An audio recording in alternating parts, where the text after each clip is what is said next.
하나님께서 우리에게 주신 구약의 말씀은 창세기 22장 11절에서 18절 말씀입니다. 신약의 말씀은 로마서 4장 17절 말씀입니다.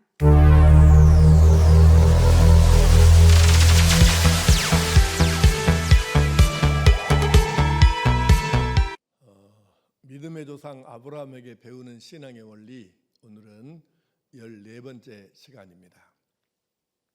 오늘 제목을 한번 따라하겠습니다. 신앙은 여호와 이레입니다. 여호와 이레가 무슨 뜻일까? 당연히 구약 성경을 기록한 히브리 말입니다. 여호와 모르는 사람은 없을 테이고요. 이레는 준비한다는 뜻입니다. 그러니까 여호와께서 준비하신다, 준비하셨다, 또는 준비하실 것이다. 시제가 과거냐 현재냐 미래냐에 따라 가지고 그 부분만 차이가 있을 뿐 하나님께서 준비하신다는 것은 같은 의미예요. 근데 왜 이것이 설교 제목이 될까? 아브라함의 삶을 보니까 아브라함의 삶은 철저하게 하나님께서 아브라함을 위해서 미리서 아브라함에게 주실 것을 다 준비해 놓고 계셨던 거예요. 그런데 하나님께서 완벽하게 준비를 다 끝내고 계시고 기다리고 계시다가 아브라함의 믿음이, 그의 삶이, 그의 신앙이, 그의 헌신이, 그의 순종이, 그의 기도가 하나님께서 원하시는 어느 정도 수준과 분량, 그 상황에 딱 도달하면 그때 하나님께서 준비하신 것을 그냥 쏟아 부어 주시는 거예요. 하나님은 이미 다 준비해 놓으셨다고요. 그 준비하신 것을 아브라함을 비롯한 믿음의 사람들이 받아서 누리는 것이죠. 그게 신앙이에요.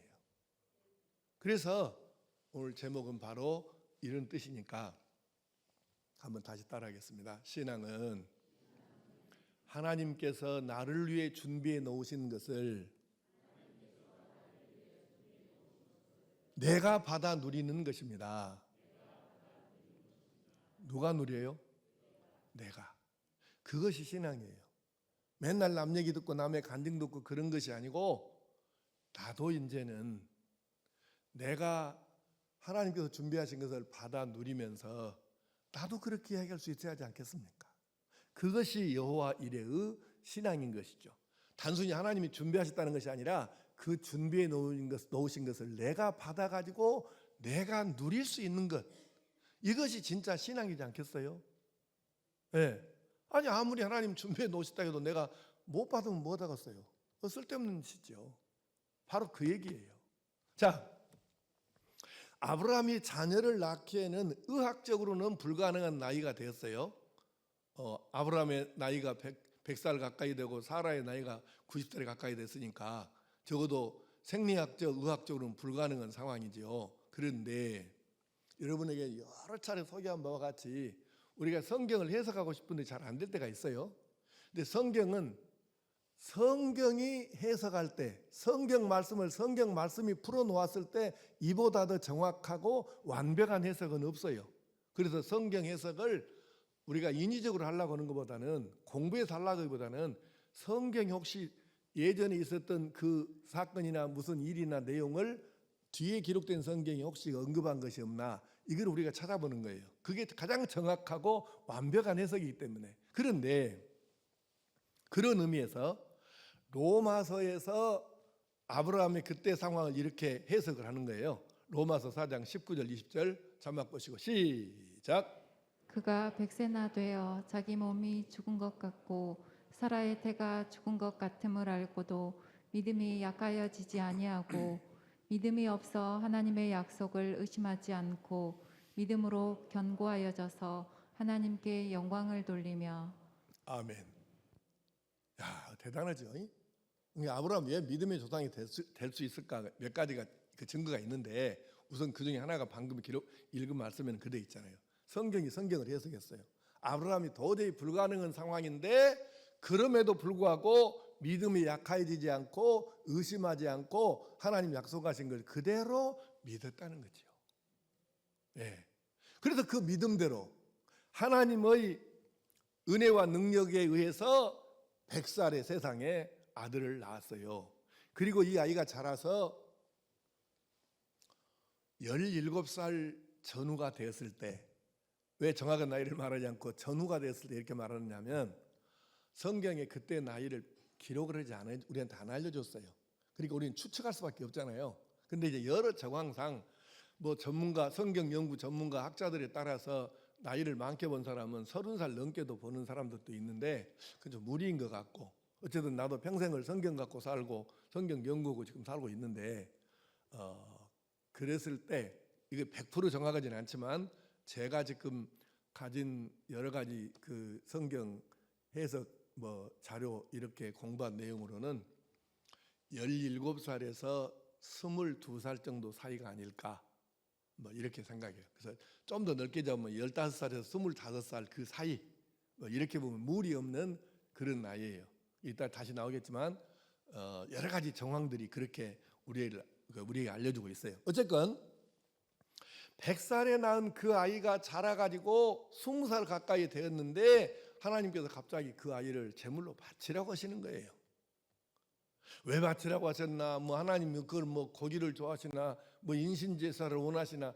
그런 건 아니니까 이미 이 부분 여러 차례 여러분에게 말씀드렸으니까 오늘은 그냥 이거는 넘어가겠어요. 그 해석은 넘어가고, 어쨌든 아브라함이 그 말씀에 대해서 순종을 하는 거예요. 그때 아브라함이 어떤 마음으로 순종을 했을까? 성경이 성경을 해석할 때가 가장 정확하다고 했는데 그 부분을 한번 보겠어요. 자, 창세기 22장 7절 8절 말씀 한번 보실까요? 시작. 이삭이 그 아버지 아브라함에게 말하여 이르되 내 아버지여 하니 그가 이르되 내 아들아 내가 여기 있노라. 이삭이 이르되 불과 나무는 있거니와 번제할 어린 양은 어디 있나이까. 아브라함이 이르되 내 아들아 번제할 어린 양은 하나님이 자기를 위하여 친히 준비하시리라. 아멘. 근데 시간이 좀 넉넉하면 1절부터 계속 이렇게 22장을 다 읽으면 참 좋은데 그냥 지금 조금만 읽었어요. 1절부터 6절까지 보게 되면 이제 하나님께서 그렇게 명령을 하시니까 아브라함이 이삭을 대동하고 하인들을 데리고 가요. 그래서 이제 제사 지는데 필요한 기구들을 하인들에게 지고 가게 하다가 산 가까이 와가지고는 하인들을 너희들은 여가 있어라. 나하고 아들하고 뭐 둘이 갔다 올란다. 그러고 이제 가는 거예요. 혹시 이제 하인들이 엄마 우리 주인이 이거 완전히 좀 어떻게 이상하게 돼갖고 아들을 죽이려고 하네. 그래서 방해할 수도 있잖아요. 하여튼 그래서 놔두고 가는 거예요. 그런데 아들도 그때 이제 누군가 짐을 지고 가야 되잖아요. 그 재물을 태우려면은 장작도 있어야 되고, 그러니까 그거를 아들한테 지고 가라고 그랬대요. 1절부터 6절까지 나온 말씀이에요. 이 아이가 만약에 어떤 학자들은 15살 밑에라고 주장하는 학자들도 있는데 그 말이 안 되는 것이, 어떤 아버지가 그 무거운 장작을 15살도 안 된 자기 아들한테 지고 가라고 그 멍청한 아버지가 어디가 있겠어요. 그 말이 안 되는 얘기예요. 어쨌든 아들이 지고 가다 생각하니까, 아니 내가 우리 아버지하고 나하고 제사를 같이 여러 번 지내봤지만은 하나님께 제사를 드렸지만, 아니 여러분 제사 지낼 때 제일 중요한 게 뭐예요? 재물이죠. 송아지나 양이나 염소나 뭐 이런 건데, 아니 세상에 짐승이 없네. 제물로 바칠 짐승이. 산에는 다 와가는데. 그래서 물은 거예요. 아버지 뭐냐? 아니 다 있는데 왜 양이 없어요? 제물로 바칠 양이. 그때 참 아브라함의 그 질문을 받았을 때 그 아브라함의 심정이 어땠을까? 이제 오늘은 그것도 지금 본론이 아니니까 넘어가고. 그래서 아브라함이 이때 대답을 해요. 대답이 기가 막혀. 나는 이 구절을 읽으면서 전율을 느끼거든요. 아브라함이 대답을 해 아들한테. 뭐라고 합니까? 아들아, 번제할 어린 양은 하나님께서 친히 준비하실 것이다. 이렇게 대답을 해요. 여기서 많은 사람들이 의문을 제기합니다. 이때 이 대답이 아들이 그냥 물어보니까 갑자기 할 말을 없고 그냥 나도 모르게 튀어나온 말이 이 말이었을까? 아니면 진짜 아브라함이 그렇게 믿고 있었을까? 자기 한 말대로? 아니면은 성령이 감동을 주셔갖고 그렇게 대답하게 하셨을까? 등등 여러 가지 이렇게 얘기들을 하는데 그게 그렇게 중요한 건 아니에요. 근데 정말 전율을 뭐냐면, 전율을 느끼는 거는 놀랍게도 아브라함이 진짜 자기 아들을 잡으려고 칼로 내려치려고 하나님 막으셨는데 그 하나님께서 멈춰라 하시고 고개를 들어보니 진짜로 하나님이 미리서 준비해 놓으신 번제에 쓸 양이 예비되어 있었다는 것입니다. 아브라함의 아들에게 대답한 말하고 너무 일치하지 않습니까? 전율이 느껴지는 거예요. 어떻게 이럴 수가 있지? 근데 그게 현실이 됐다는 거예요. 자, 여기서 조금 옆길로 세봅시다. 여기서 잠깐 하나님께서 성경을 통해서 알려주신, 해석해 주신 아브라함이 가졌던 믿음의 핵심적인 세 가지를 길게는 오늘 설교를 못하니까 짧게 정리해서 제목만 하고 넘어갈게요. 첫째는 하나님께서 미리 준비하신다는 신앙입니다. 이 성경 그냥 내가 세번역 성경 읽을 준비해 왔는데 그냥 넘어가겠어요. 중요한 건 뭐냐면은 방금 우리가 읽었잖아요. 창세기 22장 7절 8절. 아들아 번제할 어린 양은 하나님이 자기를 위해 친히 준비하시리라. 그러니까 아브라함의 신앙은 뭐냐면 필요한 것은 하나님께서 미리 나를 위해서 우리를 위해서 준비하고 계신다. 이 신앙이 있는 거예요. 이게 지금 아브라함 믿음의 핵심이에요.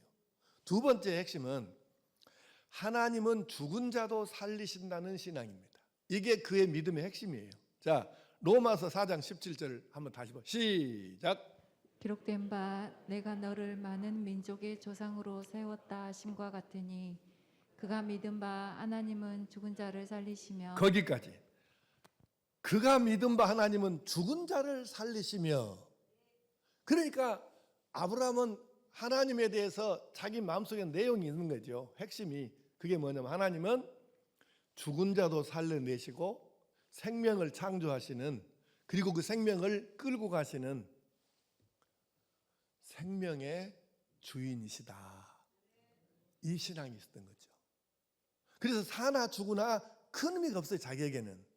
그래서 바로 아브라함이 이 신앙을 가진 거죠.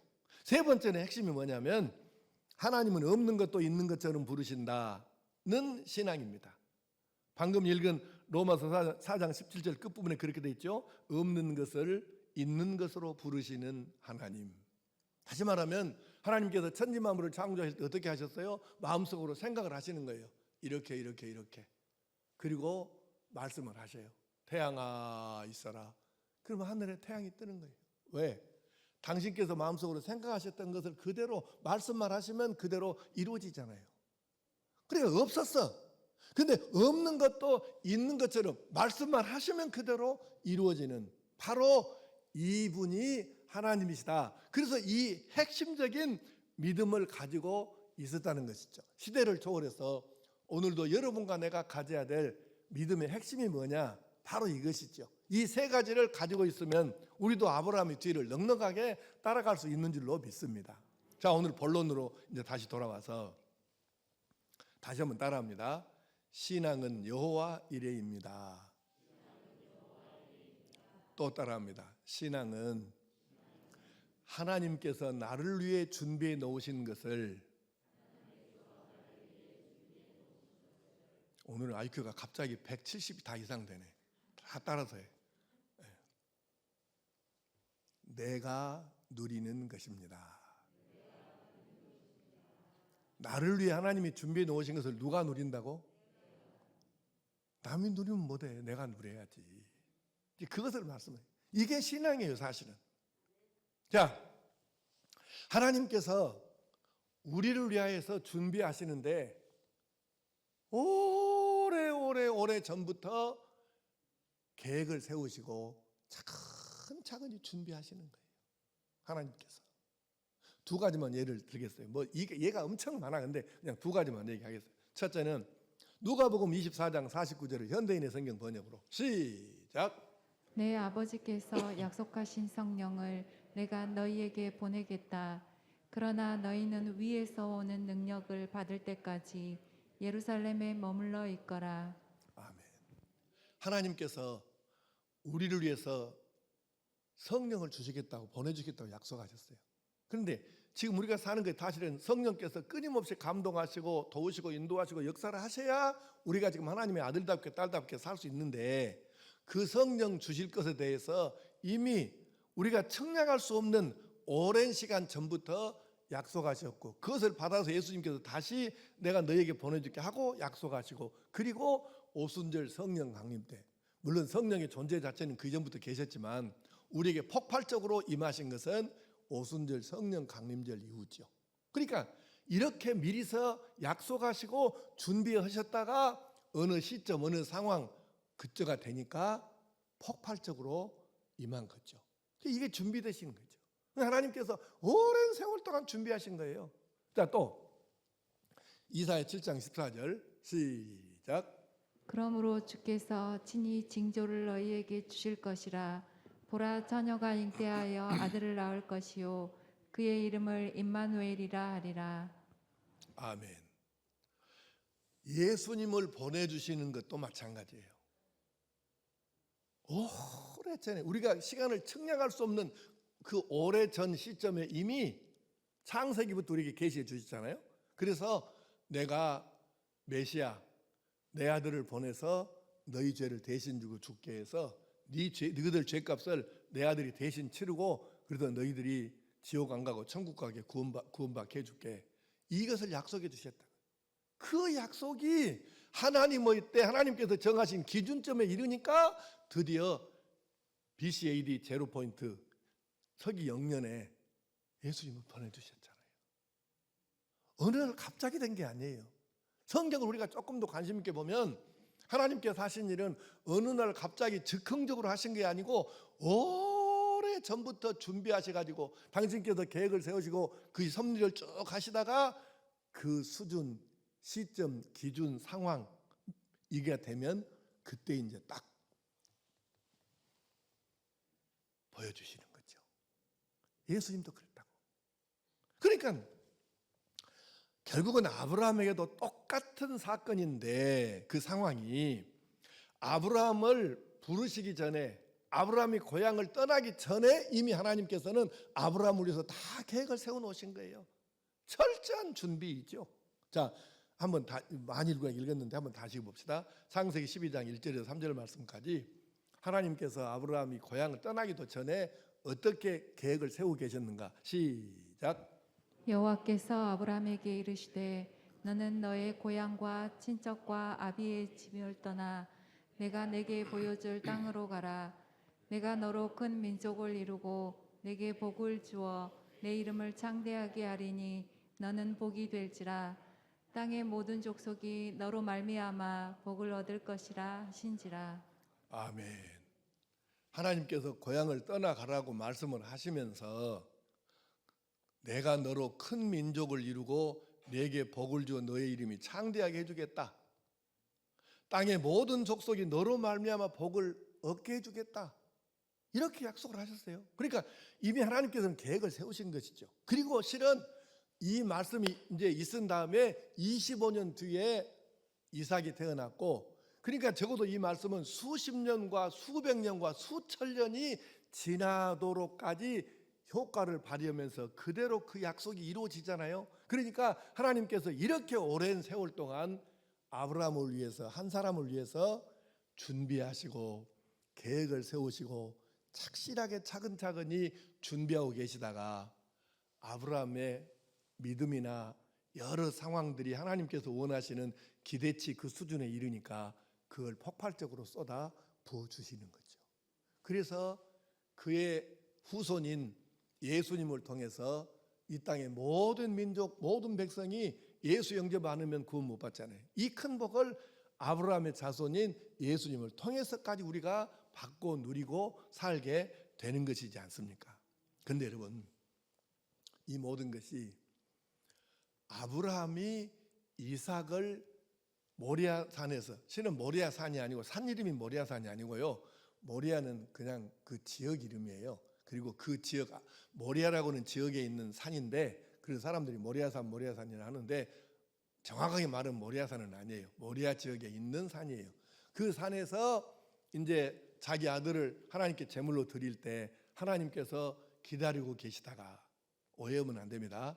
하나님께서 아브라함이 그렇게 할지를 모르고 계셨을까? 당연히 아니에요. 알고 계시지만 하나님께서 아브라함 자신과 이삭과 모든 사람에게 그 상황을, 믿음의 상황, 믿음의 조상되는 놀라운 그 정황을 깨우쳐 주시는 거예요. 아브라함 자신에게 믿음을 확인시켜 주시고 이삭에게 확인시켜 주시고, 그런데 그래서 하나님께서 모리아에서 이삭을 잡아서 진짜 찌르려고 할 때 멈추게 하시고 하나님께서 선언을 하시는 거예요.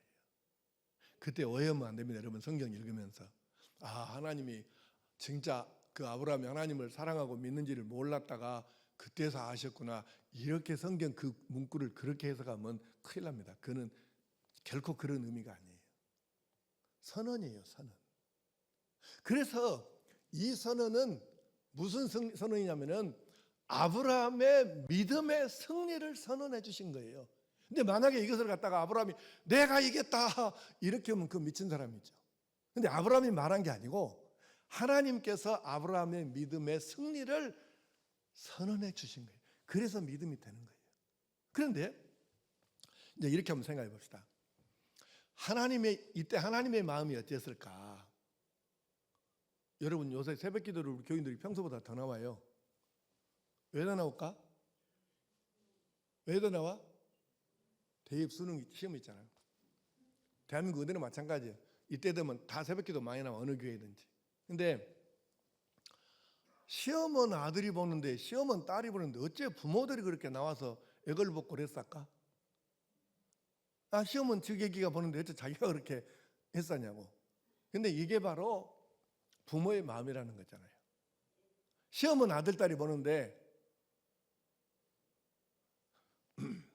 누구라고 말할 수는 없지만 시험 본다고 어떻게 그냥 했었는지, 그런 게 부모가 주눅이 들어갖고 조심하는데 속이 터져버려가 되면 아무 말도 못하고 조심조심 해갖고 이제 누가 부모인지를 모르겠어. 어떻게 조심하고 사는지. 실은 한두 집만 그런 것이 아니라 거의 대부분이 그러지 않아요? 솔직히 말하면. 어쨌든 이 새끼 시험만 끝나봐, 아이고, 이런 사람도 있고 부모가. 근데 어쨌든 중요한 건 뭐냐면 시험은 애기가 보는데 속은 부모가 타네. 이게 근데 얼굴 표정들이 꼭 안 해본 사람들은 그렇게 표정을 짓고 있으면 내가 헷갈려요. 다 해봐놓고 아는 것처럼 그랬어. 그거의 부모의 마음이 있잖아요. 시험은 애기가 보는데 속은 부모가 탄다고. 자, 하나님께서 아브라함을 지금 기다리고 계시는 거예요. 하나님께서 우리에게 자유의지를 주셨잖아요. 하나님께서 이미 알고는 계셔. 아브라함이 이렇게 한다. 그런데 자유의지를 주셨기 때문에 아브라함이 이삭을 바칠 수도 있고 안 바칠 수도 있어요. 가다가 마음이 변할 수도 있어요. 왜? 자유의지를 가진 거예요. 여러분이 하나님 앞에 뭔가 순종에 대해서 할 수도 있고 안 할 수도 있어요. 여러분 마음이지. 그게 자유예요. 아브라함도 똑같아요. 자유의지가 있다고요. 그런데 하나님께서 아브라함을 내려다보십니다. 어떤 심정으로? 시험 치른, 여러분 지금 24명 우리 아이들 놓고 기도하고 있는데 이 아이들 부모는 시험 당해달 밥도 못 먹습니다. 대부분이. 왜? 속이 타니까. 아브라함이 집을 떠나서 모리아에 있는 산으로 계속 가고 있을 때, 그리고 하인을 밑에 놔두고 아들하고 둘이 올라갈 때 이 모습을 지켜보시는 하나님의 마음은 어땠을까? 바로 그것이 부모의 심정이에요. 하나님은 그렇게 초조한 심정으로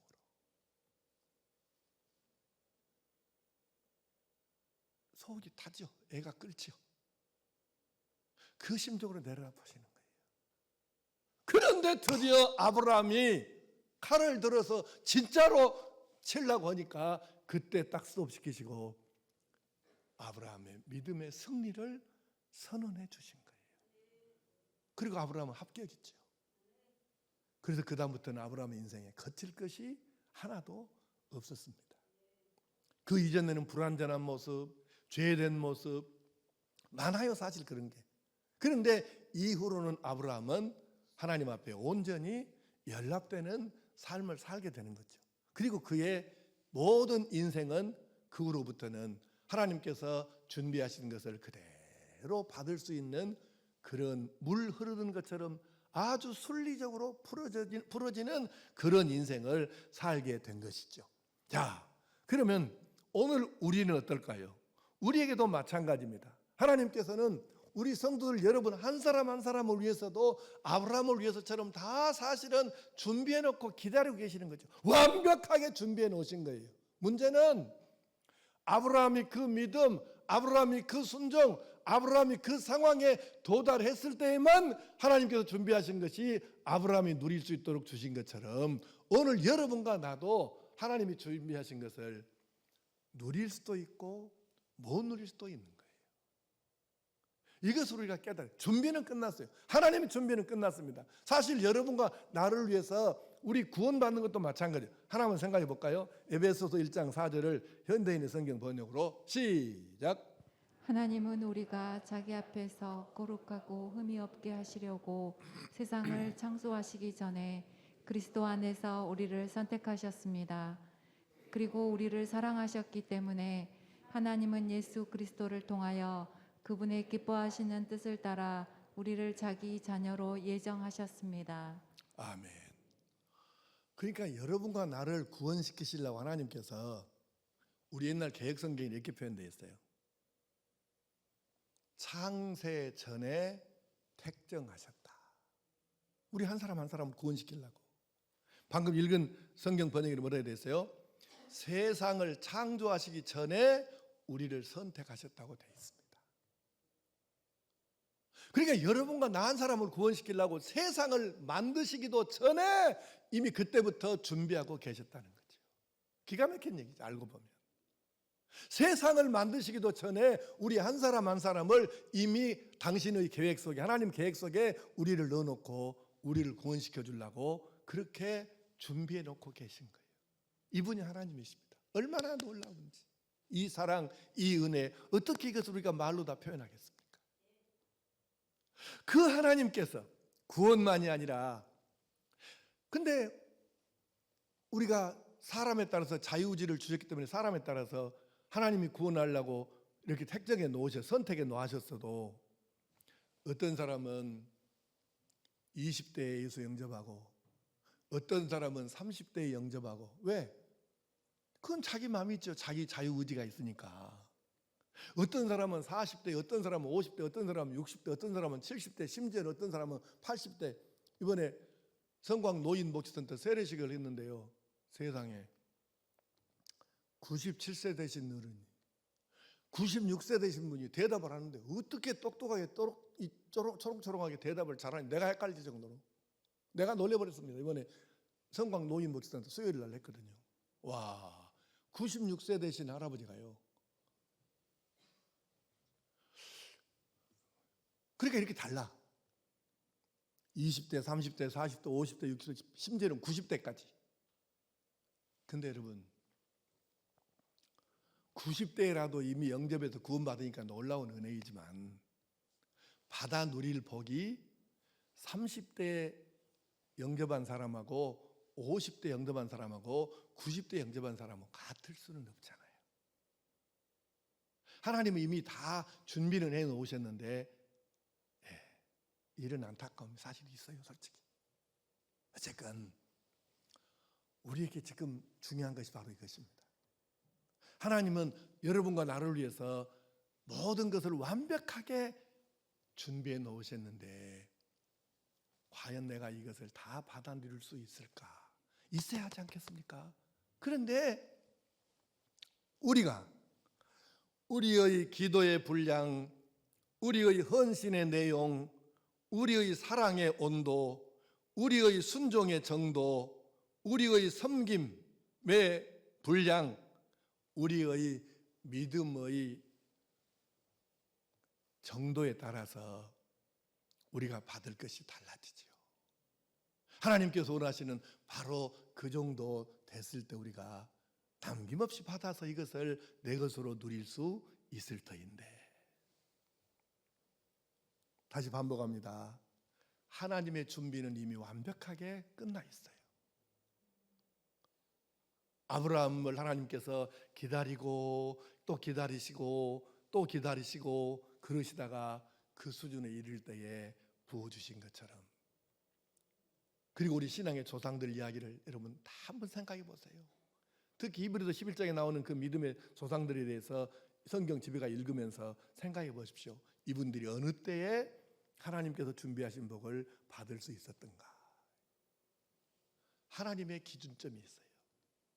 그걸 채워야 돼. 우리가 거기에 이르도록까지 우리가 아브라함 이삭을 바치는 심정으로 최선을 다해서 하나님께서 원하시는 바로 그 기준점, 거기에 이를 수 있도록 최선을 다함으로 해서, 그래서 우리가 하나님 준비해서 우리에게 주시는 것을 일마다 때마다 경험하고 날마다 달마다 해마다 체험해서 다른 사람들에게 하나님은 여호와 이레의 하나님이시고 나는 그것을 당신이 보듯이 이렇게 지금 내가 받아서 누리고 살지 않느냐, 이렇게 증거하면서 진짜 여호와 이레의 신앙을 나의 신앙으로 누리며 사는 하나님의 사람들 될 수 있기를 축복합니다.